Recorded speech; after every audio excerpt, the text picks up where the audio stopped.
ಮನುಜ ಮಟ್ಟಕ್ಕೆ ಬನ್ನಿ, ವಿಶ್ವಮಟ್ಟದತ್ತ ನಡೆಯಿರಿ ಅಂದರೆ ಪಥಸಂಚಲನ ಮಾಡ್ಕೊಂಡು ಕೂತ್ಕೊಂಡ್ರೆ ನೀವು. ಸಿ ಕುವೆಂಪು ಒಂದು ದೊಡ್ಡ ಒಂದು ಲೀಡಿಂಗ್ ಪಾಯಿಂಟ್ ಕೊಟ್ಟಿದ್ದಾರೆ. Should be very serious. ಯಾಕಂದರೆ ನಾಯಕರು ಹೇಳಿದಾಗೆ ನಮ್ಮಲ್ಲೆಲ್ಲ ಒಂದು ದೊಡ್ಡ ಚೇತನ ಇದೆ. ಆ ಚೇತನ ಅನಿಕೇತನವಾಗಬೇಕು ಅಂತ ಬಹಳ ಮುಖ್ಯ ಇದು. ಆ ಚೇತನವನ್ನು ನೀವು ಸ್ವಲ್ಪ ಅಲುಗಾಡಿಸ್ಬೇಡಿ, ಕಲಕಬೇಕು, ತಿಳಿಯಾಗಬೇಕು.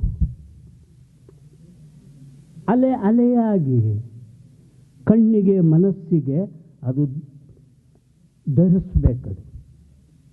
ನಾವೆಲ್ಲ ಸೊಸೈಟಿಯಲ್ಲಿ ಬದುಕ್ತಿದ್ದೇವೆ. ನಾವೇನು ಮಾಡ್ತೀವೋ ಅದನ್ನು ಇನ್ನೊಬ್ಬರು ಅನುಕರಣೆ ಮಾಡಿಬಿಡ್ತಾರೆ. We should be very careful. ತಪ್ಪು ಸರಿಯೋ, ನೀವು ಸರಿ ಮಾಡದಿದ್ರೂ ಪರವಾಗಿಲ್ಲ, ತಪ್ಪು ಮಾಡಬೇಡಿ ಅಂತ ಇನ್ನೊಬ್ಬರು ಅನುಕರಿಸ್ಬಿಟ್ರೆ ಅದಕ್ಕಿಂತ ಕ್ರೈಮ್ ಥಿಂಗ್ ಏನಿದೆ ಈ ಜಗತ್ತಲ್ಲಿ. ಅದಕ್ಕೆ ನನ್ನ ಚೇತನವನ್ನು ನಾನು ಅತ್ಯಂತ ಮಡಿಯಿಂದ, ಮಡಿ ಬಳಸ್ತೇನೆ, ಮೈಲಿಗೆ ಆಗದ ರೀತಿಯಲ್ಲಿ ಕಾಪಾಡ್ಕೊಂಡು ಹೋಗ್ತಕ್ಕಂಥದ್ದು ನಿಜವಾದಂಥ ಪಠ್ಯ.